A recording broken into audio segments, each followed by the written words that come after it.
Приветствую вас, дорогие друзья, усаживайтесь поудобнее, приятного вам прослушивания. Людям бывает сложно понять друг друга. Доброта воспринимается как слабохарактерность, а излишняя строгость – как попытка унизить или подчинить себе. Герой этой необычной истории, которая произошла около 15 лет назад, тоже поначалу не так понял одного дикого зверя. Он думал, что хищник собирается его растерзать, но на самом деле у нападающего были совсем другие намерения.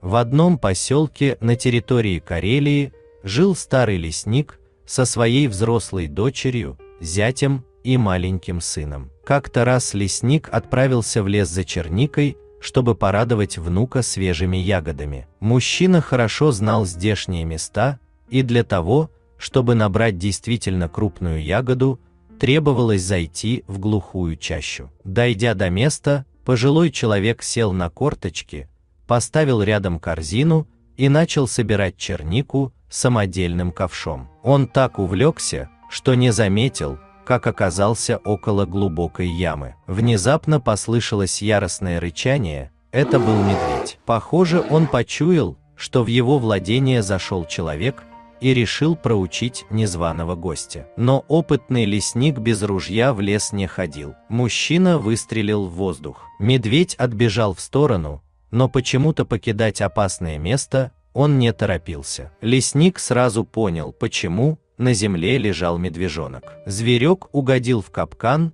и не мог выбраться. Бурая хищница просто его охраняла, не зная, как помочь своему малышу. Человек достал из сумки перочинный нож, подобрал нужную насадку и за несколько минут открыл ловушку. Чтобы не испытывать судьбу, он поспешил уйти, пока медведица не пришла в себя. Всю обратную дорогу он чувствовал, что его преследуют, поэтому приходилось почти бежать. Лишь выбравшись из леса, он оглянулся. За деревьями стояла медведица. Она смотрела на человека каким-то странным взглядом, словно это был не дикий зверь, а просто благодарная мать, которая не знала, как оплатить леснику за спасение своего ребенка. Но лесник тогда этого не понял, он подумал, что хищница просто не успела его догнать. Примерно через год лесник сидел у себя дома и ждал дочку с мужем.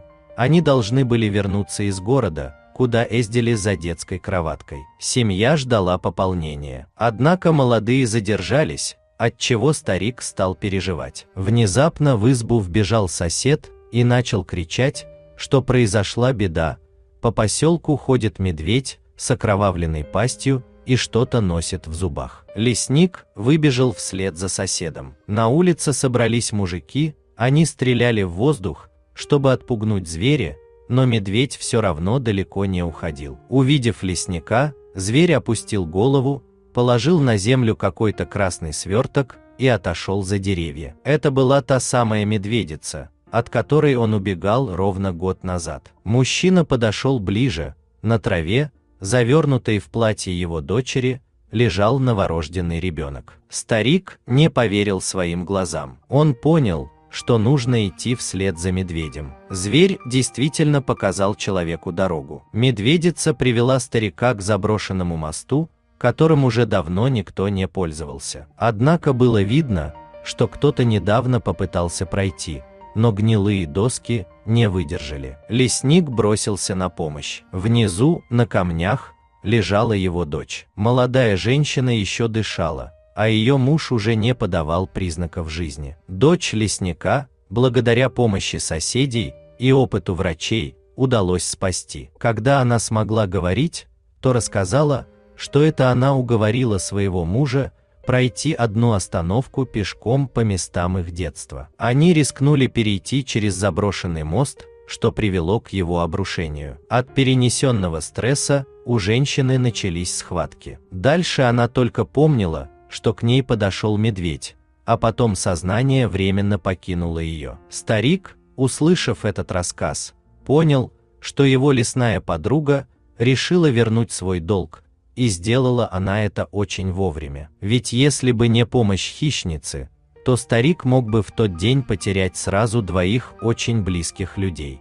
Лесника также осенило, Почему медведица год назад пыталась его догнать, но все же не напала? Видимо, хищница лишь хотела объяснить человеку, как она ему благодарна за спасение медвежонка, но просто тогда сделать это не получилось.